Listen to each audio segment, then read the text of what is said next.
All right, everybody, welcome back for another deep dive. Yeah. You know what we're looking at today? Eco-friendly products. We're diving deep into eco-friendly products. Yeah. It's a phrase we hear everywhere these days. It is. But honestly, what does it even mean? Right. I feel like we all see it slapped on products. Yeah. And we see the green leaf. Uh-huh. And we think, okay, Sure. this is probably better for the environment somehow. Right. But are we really thinking about it critically? Exactly. What makes a product eco-friendly? Yeah. And more importantly, for all of us listening out there, how can we be savvy shoppers? Yes. How can we actually make choices that are Yeah. aligned with a greener lifestyle? Mm-hmm. So we've got some source material to unpack. Yes, we do. And I think you're going to give us a really good overview of Right. how to really think about this in a nuanced way. Yeah, absolutely. So before we get too deep into it, Okay. do you want to tell everybody just a little bit about your background? Sure. So I have been working in the sustainability field for about 10 years now. Wow. And I've really had the opportunity to see kind of all sides of this from, working with companies on their supply chains to actually helping consumers make more informed choices. Perfect. So I've got a good, overview of how this all works. Wonderful. I think. So when we talk about eco-friendly products, Yes. it's not a yes or no question, is it? It is not. There's no. It's a spectrum. Yeah. There are so many things to consider. It's not a simple label. Not at all. Right. It's not black and white. So you're saying it's kind of like food. Yeah. You can't just say, oh, this food is healthy. Exactly. It depends on the ingredients, the processing, the portion size. Portion size, yeah. All of it. It's a whole picture. The whole picture, that's the key. So then how do we break it down? Well, we have to look at the entire life cycle of a product. From the moment the raw materials are extracted to the very end of its life. Okay. And so we think about things like the materials themselves, the production process, the packaging, transportation, and then what happens at the end of its life. So it really is the whole journey. The whole shebang. All right, so let's start then with the very beginning. Okay. Materials. Materials. What are some of the things that we should be thinking about? So obviously we want to look for renewable materials, things like bamboo, sustainably harvested wood, organic cotton, those kinds of things. So things that could be replenished. Replenished, exactly. Okay. And then we also want to think about biodegradable materials. Biodegradable. So these are things that can decompose naturally without leaving behind harmful residues. So like I'm thinking of those like compostable takeout containers. Yes, exactly. That are becoming more popular. Yep, those are great examples. Yep. And then of course we have recycled materials. Right. Which, can be fantastic, but... You said there's a but? There's always a but. I knew there was a but. Because, even if something is made from recycled materials, we have to think about how far those materials have traveled. Oh, interesting. So you could have something made from, recycled plastic. Okay. But if it's been shipped across the globe, that's a huge carbon footprint. Yeah, that makes sense.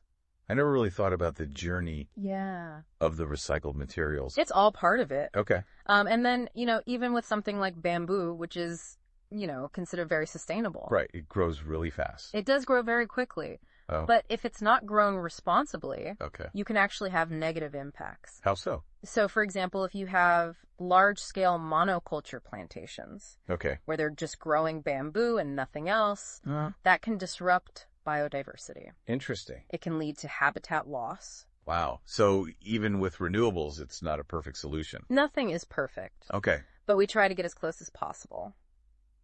All right, so we've talked about materials. Yes. What about production? Production is a big one. How so? Well, because we have to think about the energy that's used in manufacturing, the waste that's generated, and any pollution that might be happening. Like air pollution, water pollution? All of the above. Okay. And we also want to consider ethical labor practices. Oh, that's a good point. I always forget about the people. Yes, people are a huge part of this. Yeah. We want to make sure that the workers who are making these products are being treated fairly. Absolutely. And that they're working in safe conditions. Okay, so that's another layer to the production process. Exactly. All right, so we've got materials, we've got production. Yep. What about packaging? Packaging is huge. Because... Although, think about all the waste that we generate from packaging. Oh, I hate when it's like you can't even open the package. Like the clamshell packaging that you need like a chainsaw to get into? Yes, and then it's wrapped in plastic, and then it's got like more plastic, and cardboard, and twist ties. It's like, why? It's so frustrating. So what should we be looking for? So we want to look for products that have minimal packaging.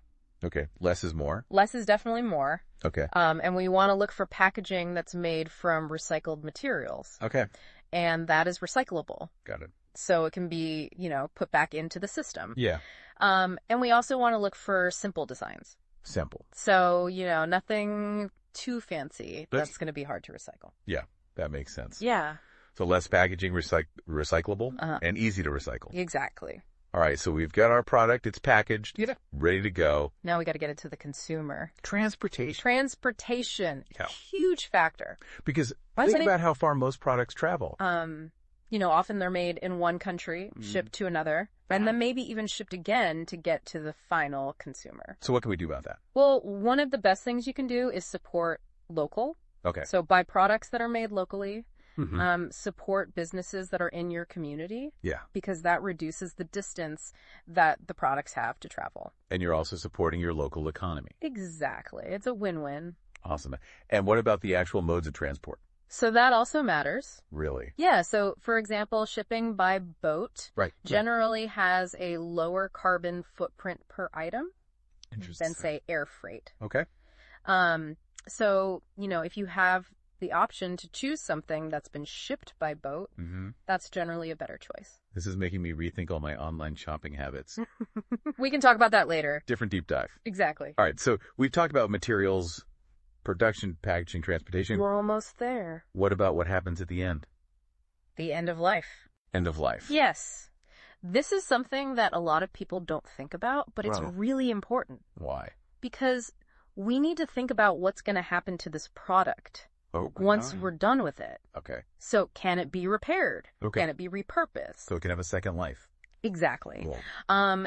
Is it recyclable? Okay. Or even better, is it compostable? All right. And if it does end up in a landfill, how long is it going to take to break down? Yeah. And is it going to release any harmful substances in the process? Wow. Okay. So there's a lot to consider. It really is the whole life cycle. Whole life cycle. From start to finish. Yep. So I'm starting to feel a little bit overwhelmed. Yeah, it can be a lot. Because it's like there's so many factors. There are. So how do I even begin? Well, I think the first step is just to be aware of all of these different factors, and then you can start to prioritize what's most important to you. Okay. So are you really focused on reducing plastic waste? Are you more concerned about supporting local businesses? Right. Are you trying to minimize your carbon footprint? Yeah. Figure out what matters most to you. Yeah. And then you can start to make more informed choices. So it's about asking questions, doing my research, and understanding that there are trade-offs involved. Always trade-offs. Right. Nothing's perfect. Right. But we can make the best choices that we can. Absolutely. With the information that we have. Yes. And I think that's actually really empowering. It is. To know that we have that power. You have the power. To make a difference. With your wallet. Right. Every time you shop. Exactly. You're voting. Right. I love that. It's true. So now that we have this framework for evaluating these eco-friendly claims. Yes. What's one final thought that you want to leave our listeners with? I would say think about the products that you use every day. Okay. And ask yourself, are there any sustainable alternatives? Ooh, good question. That you could be using. Is there a better option out there? And it's a journey. It is. It's not about being perfect. It's about continuous learning. Absolutely. And just taking small steps. I like that, small steps. Yeah. And I think it's also important to share what we learn. Yes. With our friends, our family. Spread the word. Our online community. Yeah. Because the more we talk about this stuff. Yes. The more we're going to see change happen. Absolutely. Collective action is key. I love that. Yeah. Well, thank you so much for joining us for this deep dive. It was my pleasure. This has been so informative. I'm glad. And I feel like I'm actually going to go out there and make a difference. That's what I like to hear. And for all of you listening out there, stay curious. Keep making